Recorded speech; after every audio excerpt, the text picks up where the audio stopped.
بہرحال مجموعی طور پر آپ کو برطانیہ اس میں نمبر 1 نظر آتا ہے۔ جہازوں کو اور تیل کو انشور ہی نہیں کر رہی۔ اچھا، یہ پوری دنیا کی کنٹرولنگ جو ہے نا 5-6 ملک ہے۔ یہ 3 سٹیپ میں انشورنس ہوتی ہے، جہاز کی اپنی الگ انشورنس ہے، خاص طور پر آئل پہ ڈیپینڈ ہے، وہ تو ایک کمپنی کے فیصلے کے اوپر منحصر ہے۔ مکمل کنٹرول ہے ان کا تو کوئی پیس والی سائڈ پہ آپ سمجھتے ہیں کہ معاملات چل رہے ہیں؟ کہ ہم آبنائے ہرمز کو کھول کے تو یہ تیل کی تجارت بحال کریں۔ روس اور چائنا بھی کوئی اس میں ایکٹیولی ان کا رول نہیں نظر آ رہا۔ یہ کوئی 200 سال پرانا نظام ہے انشورنس کا۔ اگر آپ کو انشورنس نہیں ملی تو آپ تو وہ فارغ ہیں۔ بسم اللہ الرحمن الرحیم۔ آسمان کو چیرتے ہوئے میزائل، تباہ ہوتی عمارتیں اور عالمی رہنماؤں کی کھوکھلی دھمکیاں، یہ وہ روایتی جنگ ہے جو عام خبروں میں دکھائی جا رہی ہے۔ لیکن ذرا رکیے، اس جنگ کا اصل کنٹرول روم نہ تو وائٹ ہاؤس میں ہے، نہ تل ابیب میں، اور نہ ہی تہران میں۔ اس عالمی بساط کے اصل کھلاڑی وہ پوشیدہ انشورنس کارٹلز ہیں جو بغیر کوئی گولی چلائے دنیا کی معیشت کا گلا گھونٹ رہے ہیں۔ کیا آپ جانتے ہیں سمندروں میں تیرتے ہوئے کھربوں ڈالر کے تجارتی جہاز اور تیل کے ٹینکرز کسی ایٹمی طاقت کے ریڈار سے نہیں بلکہ ان چند عالمی انشورنس کمپنیوں کے ایک دستہ سے ڈرتے ہیں؟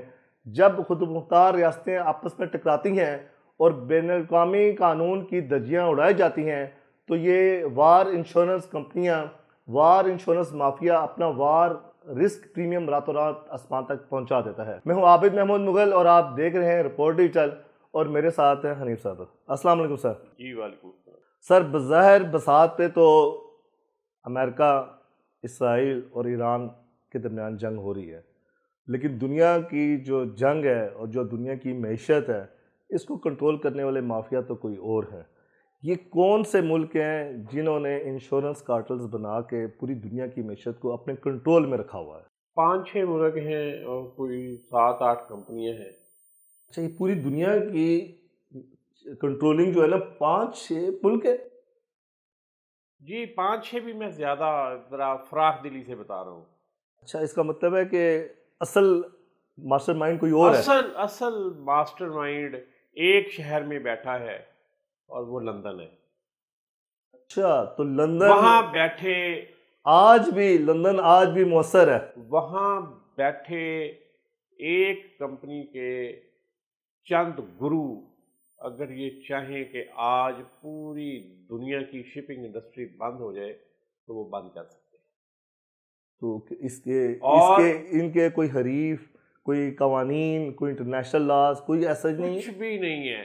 جو انٹرنیشنل تجارتی قانون ہے وہ بھی انہی کے مفاد کے لیے بنا ہوا ہے کہ دنیا کا کوئی جہاز بغیر انشورنس کے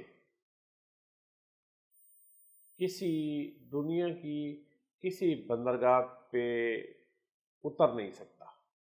اچھا، یہ مکمل کنٹرول ہے ان کا۔ تو اگر اس کا مطلب ہے جنگ آج بھی ختم ہو جائے تو یہ تو وار سچویشن کے نام پہ کئی مہینوں تک اس کو لٹکا سکتے ہیں۔ اچھا، آپ اس کو دیکھیں، ایران نے مختلف ملکوں کے لیے یہ کہا کہ جن میں پاکستان بھی شامل ہے کہ ان ممالک کے جہاز جو ہیں وہ آبنائے حرمت سے گزر سکتے ہیں۔ اچھا نہیں، پہلے یہ بتائیں، پہلے روزانہ کتنے جہاز گزرتے تھے؟ ہاں جی، پہلے 130 سے 140 کے درمیان روزانہ جہاز گزرتے تھے۔ اور آج کی کیا سچویشن ہے؟ ابھی تک کسی دن کوئی بھی نہیں، اور زیادہ سے زیادہ جس دن سے جنگ لگی ہے اس دن کے بعد سے اب تک ایک دن میں زیادہ سے زیادہ 8 جہاز گزرے ہیں۔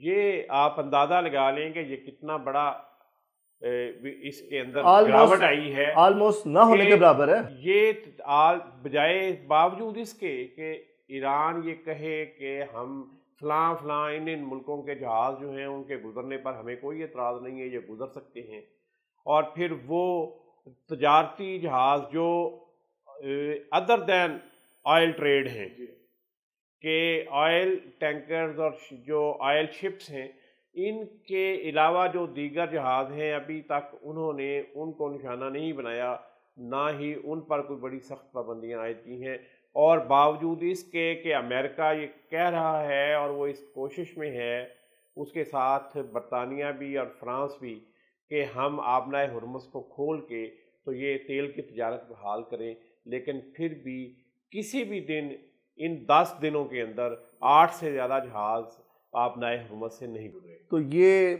ابھی جو ایران نے جن ملکوں کے لیے ریلیکسیشن کی ہے، اگر وہ چاہیں تو کیا ممکن ہے کہ وہ اس رستے کو روٹ کو یوز کر سکتے ہیں؟ جن ملکوں کے بارے میں ہمارا یہ خیال ہے کہ یہ بڑے طاقتور ملک ہیں، جی ہمارے برادر اسلامی ممالک ہیں، یہ سارے کے سارے جو اس آبنائے ہرمز کو سب سے زیادہ استعمال کرتے ہیں، جن کی اکانومی آبنائے ہرمز کے سر پہ چل رہی ہے، اور وہاں پہ جتنا پیسہ، ریل پیل، دولت اور چکا چوند آپ کو نظر آ رہی ہے، وہ اسی آبنائے ہرمز کے رستے تجارت سے ہے۔ ان میں آپ دیکھ لیں سعودی عرب پہلے نمبر پہ ہے، پھر عراق ہے، کویت، قطر، یو اے ای اور ایران۔ یہ 6 دنیا کے تیل پیدا کرنے والے بڑے ملک جو ہیں، یہ آبنائے ہرمز استعمال کرتے ہیں، اور یہ دنیا کا آدھے سے زیادہ تیل بھی پیدا کرتے ہیں، آدھے سے زیادہ دنیا کی تیل کی تجارت بھی ان کی ہے، لیکن ان کا جہازوں کی انشورنس، تیل کی انشورنس اور ری انشورنس کے ساتھ قطعاً کوئی تعلق واسطہ نہیں ہے، ان کی ایک بھی کمپنی نہیں ہے۔ تو کیا ان کے اندر سر اتنا ویژن نہیں ہے کہ پورے بزنس کو جس چیز نے اب کنٹرول کر لیا ہے، تو اب تو اگر ایران کھول بھی دے رستے تو میرا نہیں خیال کہ انشورنس کمپنیاں فوری طور پر بحال کر دیں گے۔ ابھی ہو یہ رہا ہے کہ انشورنس کمپنیاں جہازوں کو اور تیل کو انشور ہی نہیں کر رہی، وہ اچھا انشور کریں گی۔ پہلے آپ آئیں نا، یہ بتائیں کہ کون کون سے ملک ہیں جن کی انشورنس کمپنی ہے، تاکہ ہم اصل مافیا تک تو پہنچیں۔ نہیں، اس سے پہلے یہ دیکھیں کہ تیل کا جو انشورنس بزنس ہے، یا اس کو بلکہ میں تو انشورنس کارٹل کہتا ہوں، جی اس میں 3 طرح کی انشورنس ہوتی ہے۔ جی ایک ہے جہازوں کی انشورنس، جہاز ایک ظاہر ہے۔ فزیکل چیز ہے نا، جی اس کی انشورنس ہے۔ پھر ان کے مالکان اور مالک کمپنیوں کی انشورنس ہے، اور پھر جو ان پہ لدا ہوا تیل ہے، جو بھی سامان ہے اس کی انشورنس ہے۔ وہ 3 سطح پہ، پوری شپمنٹ کی جو بھی، یہ میں صرف آئل کا بتا رہا ہوں، باقی تجارت کا نہیں، ان کے الگ ان کا پیرامیٹرز الگ ہے معاملہ۔ یہ 3 سٹیپ میں انشورنس ہوتی ہے۔ جہاز کی اپنی الگ انشورنس ہے، ان کی کمپنیوں کی۔ کمپنی اور مالک کی الگ انشورنس ہے، اور اس کے اندر لدے ہوئے تیل کی الگ انشورنس ہے۔ اور اس کو ایک کہتے ہیں پی اینڈ آئی کلب۔ دنیا کے بڑے جہاز اور آئل ٹینکر یہاں سے انشور ہوتے ہیں۔ یہ کمپنیوں اور ملکوں کے نام میں آپ کو پڑھ کے بتاؤں گا۔ جی جی بالکل، آپ بتائیں۔ اس میں ایک ہے ناروے کی کمپنی گارڈ، دوسرے نمبر پہ ہے برطانیہ کی نارتھ سٹینڈرڈ، پھر برطانیہ کی U K P and I club, پھر ناروے کی سکلڈ، پھر برطانیہ کی London P and I club, پھر برطانیہ کی اسٹیم شپ میوچل، پھر برطانیہ کی west of England P and I club, اور 8ویں نمبر پہ ہے جاپان کی Japan P and I club, 9ویں نمبر پہ ہے امریکہ کی امریکہ پی اینڈ آئی کلب۔ یہ 9 کمپنیاں مل کے international group of P and I clubs انہوں نے بنایا ہوا ہے۔ لیکن اس اگر 9 میں بھی دیکھیں تو مین جو اجارہ داری ہے وہ لندن کی ہے۔ اچھا، جہاز کی جسمانی انشورنس جو کرتی ہیں، فزیکل جہاز جو ہے اس کی انشورنس 4 کمپنی ہیں۔ وہ 9 تھی، یہ 4 ہیں۔ یہ 4 ہیں۔ ناروے کی نارویجین ہل کلب، برطانیہ کی ایم ایس ایمیرن، آسٹریلیا کی کیو بی ای انشورنس گروپ، اور چین کی چائنا شپ اونرز میوچل انشورنس ایسوسیشن۔ یہاں پہ کچھ چین سامنے چین اس میں ہے۔ اچھا، اس کے بعد ہے ری انشورنس کمپنیاں۔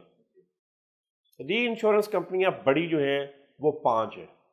یہ بھی بڑی مختصر جی یہ تعداد بھی ہے. مختصر ہے.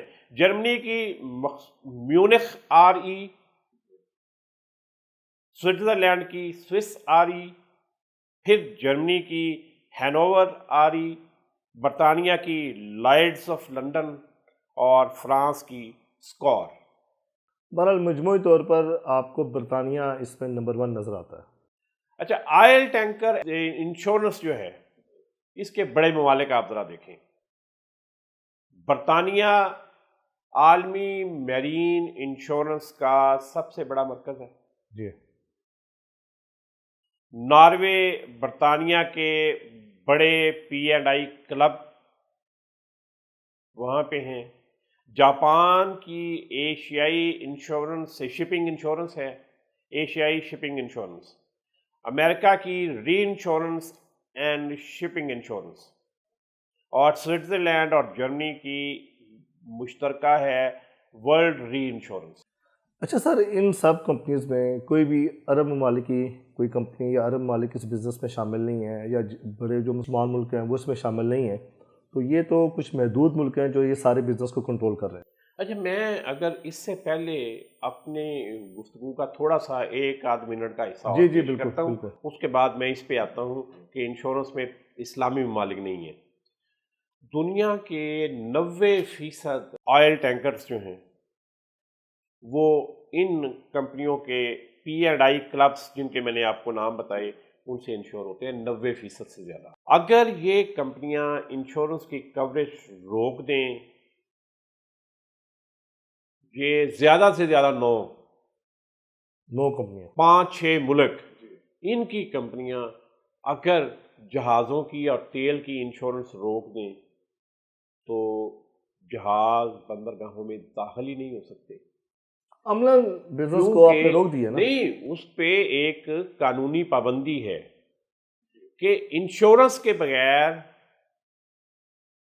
آئل ٹریڈ جو ہے اور جہازوں پہ تیل کا لدنا اور تیل کا اترنا، کیونکہ یہ ایک خطرناک عمل ہے جی. جس میں آگ لگنے کا خطرہ بہت زیادہ ہوتا ہے، تو کوئی جہاز کسی بندرگاہ پر اتر ہی نہیں سکتا، جا ہی نہیں سکتا جب تک ان کی انشورنس نہ ہو. اور اس کا مطلب یہ ہے کہ 90% دنیا کے آئل ٹینکر یا جہاز جو ہیں وہ انہی کمپنیوں سے جب تک انشور نہیں ہوں گے اس وقت تک وہ عالمی تجارت جو ہے تیل کی اس میں حصہ ہی نہیں لے سکتے. لیکن اس سے بھی اگلی بات، جی. آئل ٹینکرز انشورنس جو ہے اس کا عالمی مرکز لندن ہے، اور لندن میں بھی ایک کمپنی جس کا میں نے پہلے ذکر کیا، لائڈز آف لنڈن، ٹھیک ہے. اگر وہ انشورنس روک دے اور انشورنس کوریج نہ دے تو پھر حالات جنگ میں کچھ بھی نہیں ہو سکتا، کیونکہ یہی ایک واحد کمپنی ہے جو جہازوں کی جنگی انشورنس یا وار انشورنس کرتی ہے. ایک ہی کمپنی. ایک ہی کمپنی ہے. آپ دیکھیں، اگر 5 یا 6 کمپنیاں پوری دنیا کی وہ کارٹل بنا لیتی ہیں، اور یہ کارٹل بنا ہوا ہے، اگر وہ یہ طے کر لیں کہ انہوں نے یہ بزنس روکنا ہے، یہ بزنس چلانا ہے، تو انہی کا سکہ چلے گا. یہ تیل نکالنے والے ملک، تیل خریدنے والے ملک، تیل سے مال بنانے والے ملک، اور تیل خرید کر ہماری طرح کنگال ہونے والے ملک، ان کی اس دنیا میں کوئی حیثیت نہیں ہے انہی 5-6 کمپنیوں کے سامنے، اور خاص طور پہ لائڈز آف لنڈن کے سامنے یہ ساری کی ساری بے بس ہے. اب پوری دنیا کی جو عالمی معیشت ہے وہ جو خاص طور پر آئل پہ ڈیپینڈ ہے، وہ تو ایک کمپنی کے فیصلے کے اوپر منحصر ہے.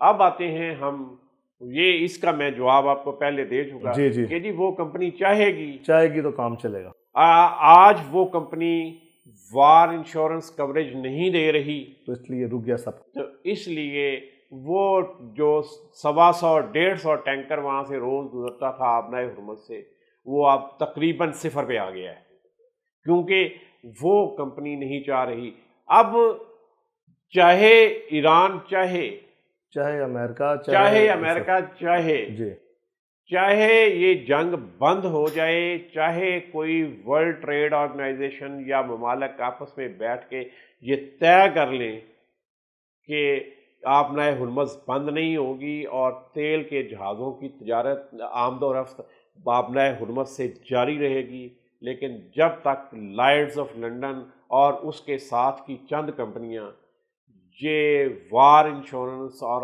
آئل ٹینکر ری انشورنس کوریج نہیں دیں گی، اس وقت تک کوئی ٹینکر اس تجارت میں حصہ نہیں لے سکتا۔ اچھا، اب باقی معاملات پہ اگر ہم دیکھیں تو اس وقت کیا سچویشن چل رہی ہے؟ کچھ جنگ میں اور کچھ امن کی بات، کچھ جیسے ٹرمپ نے بات کی کہ مزید کچھ امید شاید بنی ہے کہ وہ اب جنگ کے شاید اہداف انہوں نے حاصل کر لی ہیں، تو کوئی پیس والی سائڈ پہ آپ سمجھتے ہیں کہ معاملات چل رہے ہیں؟ ابھی میں نہیں سمجھتا کہ چل رہے ہیں۔ اچھا، یہ لیکن سر پھر وہی والی بات نا، جو سب سے بڑا بزنس کر رہے ہیں، جو آئل پروڈیوس کر رہے ہیں، جو اس پہ ظاہر اسلامی ممالک سارے ہیں، عرب ممالک ہیں، ایران ہے، یہ کیوں نہیں ہے اس بزنس میں؟ اور یہ ان کا عمل دخل تو ہے ہی نہیں ہے۔ مطلب آپ نے اگر آئل بہت بڑی تعداد میں پیدا کر بھی لیا، اگر آپ کو انشورنس نہیں ملی تو آپ تو وہ فارغ ہیں۔ اچھا، دنیا کے جو سب سے 4-5 بڑے ملک ہیں آئل والے، جی سعودی عرب ہے، بالکل، ایران ہے، وینزویلا ہے، روس ہے، جن کے پاس آئل کے بہت بڑے ذخائر ہیں، دنیا کے ٹاپ کے ذخائر ہیں ان کے پاس، لیکن وہ اس بزنس میں نہیں ہے۔ مسلمانوں کا مسئلہ تو ایک بالکل سمپل سا ہے نا، ہم تو ابھی تک بدقسمتی سے یہی طے نہیں کر پائے، ہمارے ذہنوں سے یہی بات نہیں نکل رہی کہ یہ انشورنس سسٹم جو ہے وہ اسلامی ہے یا نہیں۔ ہماری بڑی تعداد میں لوگ اس کو یہ سمجھتے ہیں کہ یہ شاید جو ہے یہ کوئی غیر اسلامی ہے۔ سودی اور غیر اسلامی بزنس ہے۔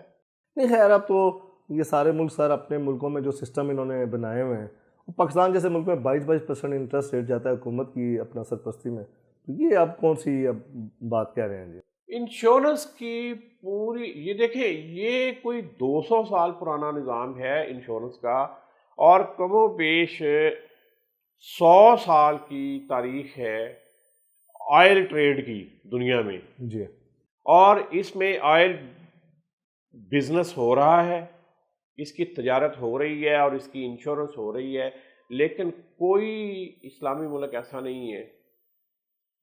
اس میں سرمایہ کاری کیا وہ لوگ نہیں کر سکتے جو دنیا کی بلند ترین عمارتیں بنا رہے ہیں، جو دنیا کے سب سے بڑے شاپنگ سینٹرز بنا رہے ہیں، جو دنیا کے سب سے بڑے شہر ڈیولپ کر رہے ہیں؟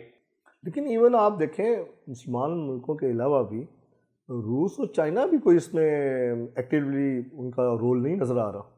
وہ خریدار ہیں نا اس میں، وہ اس سسٹم میں موجود نہیں ہے۔ روس ایک بالکل سائڈ پہ ہے، الگ لگا ہوا ہے، ان کا اپنا ایک مزہ ہے کہ ان کے چند ایک گنے چنے خریدار ہیں، وہ ان کے ساتھ ان کا لین دین تجارت چل رہی ہے، وہ اپنی معیشت کو اسی حساب سے چلا رہا ہے، وہ ان کارٹلز کے بزنس میں انٹر ہی نہیں ہوتا۔ وہ مسلمان وہ اپنی جو سوچ کے تحت اس میں شامل نہیں ہو رہے۔ مسلمان بہت سے اس میں شامل نہیں ہیں، پھر پتہ نہیں وہ اس کو رسکی سمجھتے ہیں نہیں۔ میرا خیال ہے کہ اگر یہ اتنا بڑا رسکی ہو تو پھر گورے اس بزنس میں اتنا آگے نہ ہو۔ چھوٹا سا ملک ہے ناروے، 60-65 لاکھ کی آبادی ہے اس کی، وہ بھی ساری شامل ہے۔ وہ اس کا نمبر 2 ہے لنڈن کے بعد یا برطانیہ کے بعد، سب سے بڑا پاورفل ملک اس میں آئل انشورنس یا ری انشورنس یا آئل ٹینکرز انشورنس جو ہے، اس میں وہ دوسرا بڑا ملک ہے۔ اب بہرحال سر، اب جو کرنٹ پوزیشن ہے نا وار کی، اس پہ ڈسکس کریں۔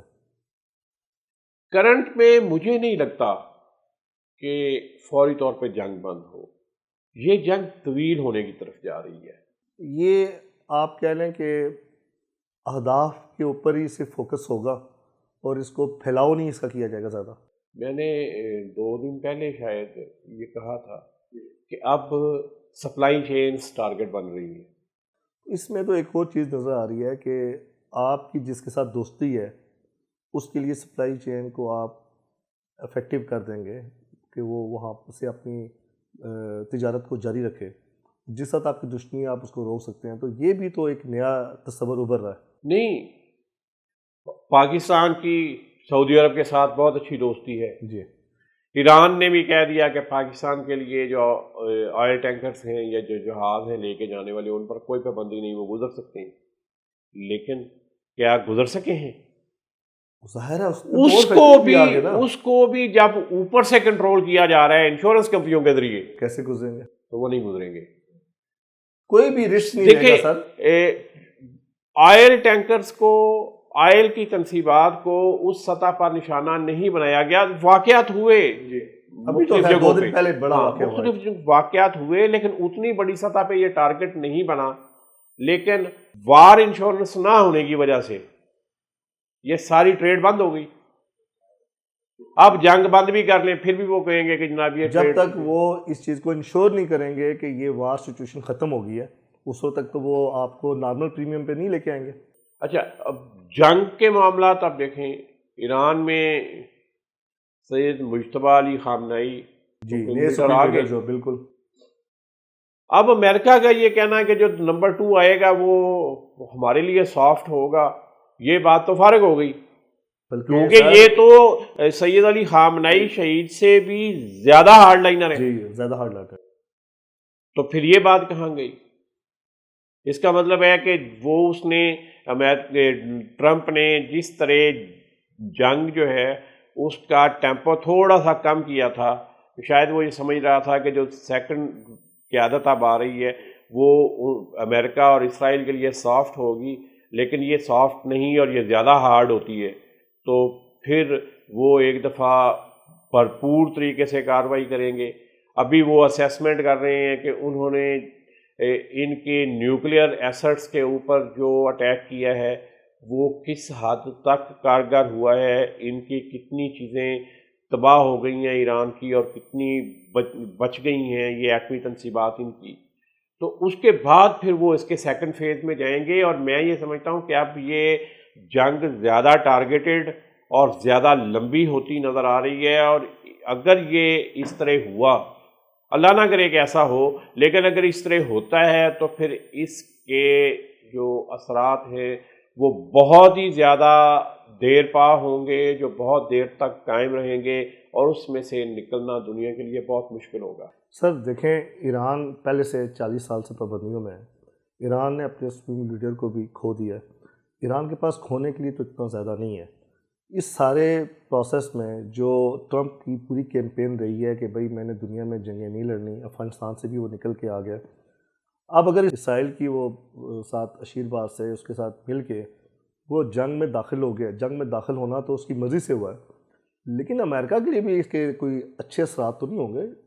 یہ تو ایک اس کے لیے بھی نہیں، آپ اگر روز لاشیں جانا شروع ہو جائیں گی تو پھر کیا ہوگا؟ دیکھیں، آپ وینزویلا والے ایپیسوڈ کے بعد، آپ گرین لینڈ والے ایپیسوڈ کے بعد، آپ ایران کی پچھلے سال والی جنگ کے بعد اور ایران کی موجودہ جنگ کے بعد بھی، ان 4 جنگوں میں یا ان 4 جنگوں پہ جہاں پہ امریکہ اتنا ہوسٹائل ہو کے سامنے آیا، اب بھی سمجھتے ہیں کہ ٹرمپ جو ہے وہ امن کا داعی ہے۔ اب تو میرا خیال ہے جن لوگوں نے اس کو اب نوبل انعام کے لیے نامزد کیا تھا، ان کو اپنی وہ باسی جو نامزدگی ہے وہ بھی واپس لے لینی چاہیے کہ اس نے دنیا کو اتنی تباہی سے دوچار کر دیا ہے، اور یہ صرف جنگی تباہی نہیں ہے، یہ دنیا کی معیشت کی بھی تباہی ہے۔ آگے جا کے دنیا میں خوراک کا بحران آ سکتا ہے، اور بلکہ یہ اس طرح کے اثرات شروع ہو گئے ہیں۔ لیکن تو یورپ اور باقی اگر جہاز نہیں چلیں گے، ٹریڈ بند رہے گی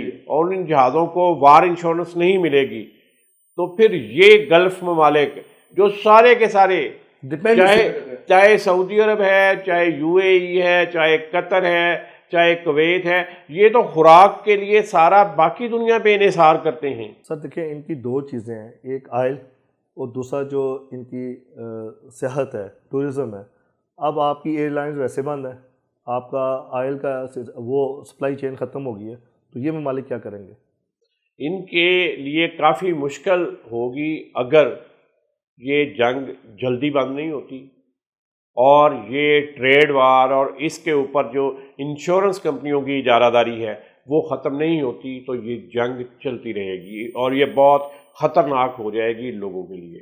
جی ناظرین، تاریخ گواہ ہے کہ جنگیں میدانوں میں ضرور شروع ہوتی ہیں، لیکن ان کا انجام ہمیشہ معاشی اور انسانی تباہی پر ہوتا ہے۔ ابنائے ہرمز کی بندش، انشورنس کمپنیوں کی عالمی تجارت پر ڈکٹیٹرشپ اور طاقت کی بنیاد پر سمندروں کی یہ نئی تقسیم اس بات کا کھلا اعلان ہے کہ اب دنیا کا نظام پہلے جیسا نہیں رہا۔ اب اس عالمی شطرنج میں پاکستان کے لیے سفارتی توازن برقرار رکھنا کسی ننگی تلوار پر چلنے سے کم نہیں۔ اقوام متحدہ اور عالمی طاقتوں کی پراسرار خاموشی اور محض لپ سنگنگ یہ بتانے کے لیے کافی ہے کہ امن فی الحال کسی کی ترجیح نہیں ہے۔ دیکھتے رہیے رپورٹ ڈیٹیل۔ آپ کو ویڈیو کیسی لگی کمنٹس میں بتائیے گا۔ چینل کو لائک سبسکرائب کریں۔ پاکستان زندہ باد۔